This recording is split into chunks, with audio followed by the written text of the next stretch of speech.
Today is Friday, February 19th, 2016, and this is in response to Dr. Paul Krugman's article in the New York Times on the same day, and it's called Varieties of Voodoo. Now, when I first saw this, I thought for sure that old Dr. Paul would be hammering the Republicans on their voodoo economics, but really he's not. So let's go back into a quick history, is that Donald Rumsfeld, who's now in his 80s, was elected to Congress in 1963. He served 3 terms as a congressman. Then he got into the Nixon White House in about 1969.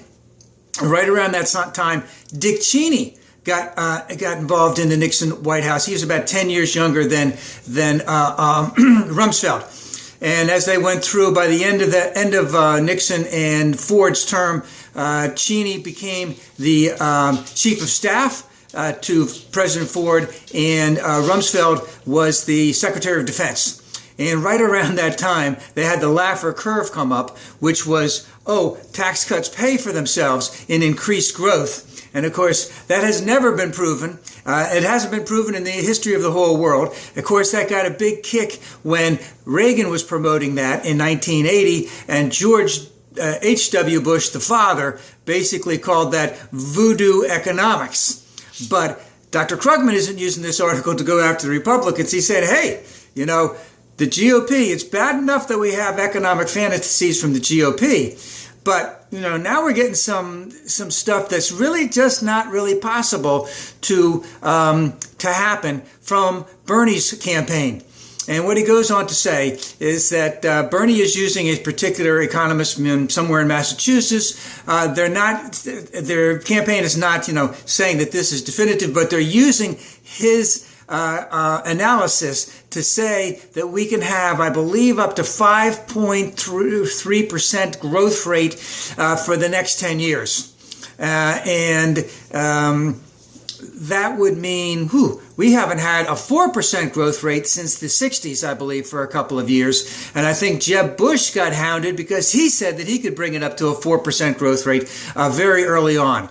And now we have what to call the internal fratricide, where the Democrats are going after each other, as a number of former members of the Council of Economic Advisors, Democrats, are basically trashing Bernie's plan and basically indicating, I don't want to get into the minutia, but basically, the wonks are saying that those claims that Bernie is using from that economist from Massachusetts really aren't valid. And Dr. Krugman brings up the big point is, how could we trash the voodoo economics of our brethren on the other side, the Republicans, when we ourselves are practicing some voodoo economics? And Dr. Krugman points out, and I wholeheartedly agree, is that Bernie's plans are very good, but he's overestimating the benefits that will accrue from that, meaning that, it will take a while so that we can get to the point of 4% growth. Because all of the things that Bernie wants to enact, they're not going to be enacted in the first 100 days. In fact, I heard some shrill on the Democratic side, a progressive person, basically indicating that they didn't necessarily expect it to happen in the first 2 years. Well, how can you get this accelerated growth if this doesn't happen right away? But the point is, we want to have continued growth. We want to accelerate that growth, but to be able to say that we're going to get 5.3% growth very quickly on is basically just fairy dust. And that's what our friends on the Republican side, here's some fairy dust here, here's some fairy dust there, here's Fox News, here's our Republican right-wing outrage of the day, here's our GOP outrage of the day. This is what we're going to be pissed off about, and it's all the Democrats' fault, you see. So you have all this stuff going around, and Dr. Krugman points out, the Democrats are really, they don't try and oversell their stuff, whereas the Republicans do. When we shouldn't be overselling Bernie's economic plan if it really is not capable of achieving that type of thing. Again, we don't want to throw out the fairy dust. His plans have merits, but let's not oversell them. And here's the other big point about all this, is that one of the things that Bernie's fans, those that feel the burn, are pretty adamant about is that if you don't agree with Bernie's plans, then you're a shrill for Hillary. And they've really gotten down and dirty on that. And of course, they had a stupid ass question from last night's town hall, I believe, was on Hillary being honest and stuff.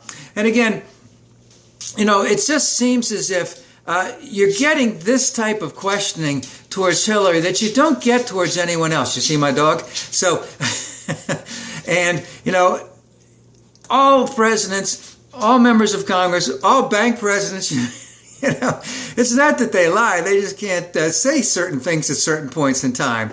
And of course, one of the things is you don't want to oversell what you're selling in the primaries, because you may have to go back a little bit towards the center as you head into the general election.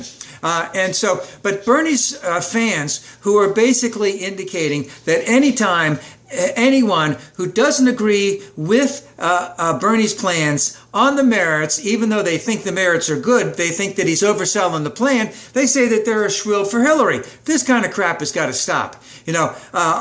Both Hillary and Bernie's plans, head and shoulders above anything the Republicans come out. But let's not make it the same type of voodoo economics that we know cannot happen. Let's sell it on the value, the merits. Let's get it going. Let's initiate it. Let's build on it, and let's keep it accelerating. But let's not sell it out that we're going to be able to achieve something in Bernie's plans for the next 10 years when we know that can't come close to remotely happening.